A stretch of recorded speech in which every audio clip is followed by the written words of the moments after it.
Good morning mga kahito. Ayan, nililinis ngayon ang ating hitoan. Ang ating pond. Ang dami ng nang natanggal na namang taba. Ay, Diyos ko. Kaya talaga dapat nililinis araw-araw. Pati dingding, ayan oh. Para mamaya ay sila ay tama naman ang ating maghihito. Ayan, basa. Puno ng sebo. Kasi ligo din, oh, tinan mo, ay, ang ating dapat talaga nililinis nga. Kumakapal ang taba sa dingding, ang sebo.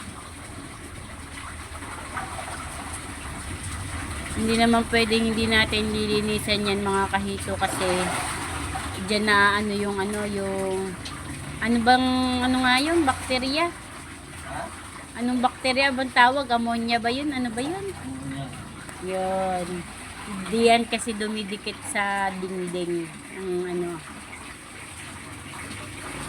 Kaya tuwing 3 araw, 4 na araw, nililinis natin yan. Thank you mga kahito. Available po ang ating hito ngayon.